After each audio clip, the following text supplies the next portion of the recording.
这个是萨博250的2寸牙签机，这个是他家新出的 2.5 寸小花飞机，这个是5寸花飞机，你更喜欢哪个体型呢？这期视频来看下萨博250新出的免组装整机，就是这个 2.5 寸 O3 版小花飞机。我来试飞一下，分享下手感和续航。两边是配件盒，这边是打印件、数据线、贴纸，这边是绑带、讲页这些。最后是飞机，还是萨博250独特的包裹方式，它的英文名叫 Oasis Fly 25，不太好记，那就说中文名叫绿洲25。一眼看去和5寸花飞机的结构设计类似，它是一个宽插机型。这个 2.5 寸机的意思是用的直径为 2.5 英寸的讲页的穿越机，讲页直径是5寸机的一半。它和 2.5 寸圈圈机的讲页直径是一样的。飞机净重 156.4 克，机臂厚度大概 2.46 毫米，宽度 7.94 毫米，顶板 2.01 毫米，底板 2.52 毫米。机头是金属镜头侧板，有橡胶垫给 O3 镜头做减震。拆开顶板看一下，一共6个螺丝。这个 XT30 是前置的，从这个孔里穿过来，这个孔是和 XT30 形状大小一样的，这个方向才能穿过来。电容是470微法35伏的，这是一个板载天线的 ELS 接收机，应该是双面胶贴在底板上的。这个飞控型号是 Red Fox A3， 主控是 F722， 电条是35安32微的，陀螺仪是 ICM 42688P 的，这个飞控的配置还是可以的。然后看这个飞控底下，这个 AIO 不是直接固定在底板上的，中间这儿有一个金属转接板，它是安装在这个转接板上的，后面就是 O3 了，空间还可以。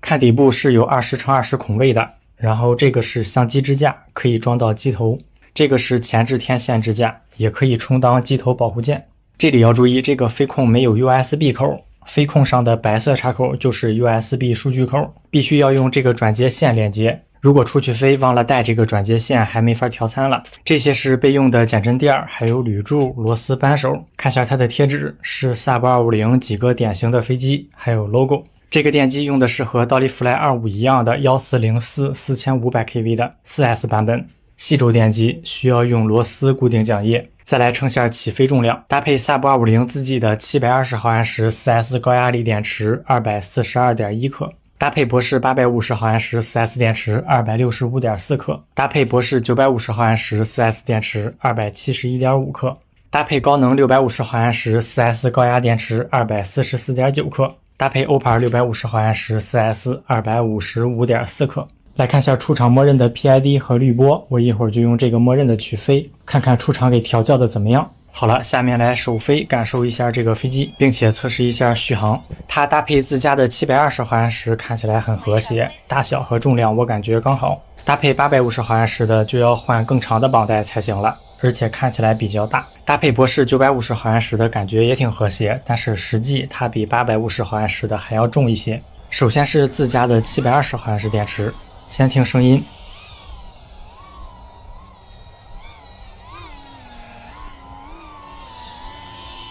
声音是我胸前 Action 4录制的，并非 O3 录制的。这个 2.5 寸花飞机的声音比 2.5 寸圈圈机声音要小，比5寸花飞机的声音也要小。这次比较尴尬的是我忘了调 rate， 也忘了带数据线，前面适应了好一会儿才适应了些。这个搭配下悬停油门是26左右。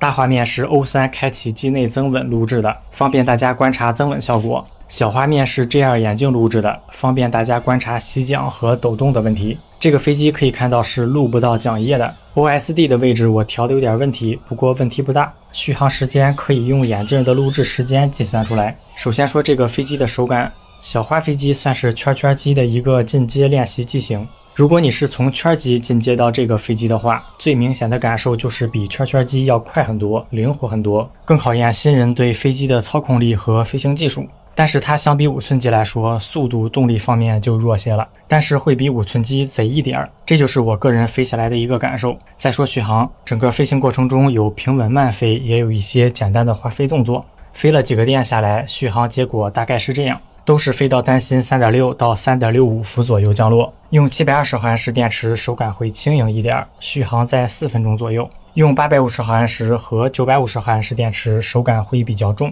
但续航可以到5分钟左右。我个人比较喜欢720毫安时的综合性。650、850和950也可以用，但是不要再大了，再大的话惯性会变得过大，推重比也会变得比较低，影响操控手感。这个小飞机是可以挂拇指相机或者裸钩的，但是不建议挂全钩，那就太重了。在整个飞行过程中，我也特意做了些容易熄桨的动作，熄桨大家可以看出来会有一些，所以我感觉这个默认 PID 滤波还是可以再精调一下。这种小飞机我个人感觉比较适合想玩裸桨机但又不敢或者没地方飞5寸机的人，算是圈圈机和5寸机中间的一个选择，具体还是要看大家自己的需求、场地大小等等这些因素去选。好了，你觉得这个飞机怎么样呢？你会选这种小滑飞机还是选5寸滑飞机呢？欢迎讨论，我们下期视频再见。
飞完了，飞的算是比较休闲吧，电机温热正常。好了，我们下期视频再见。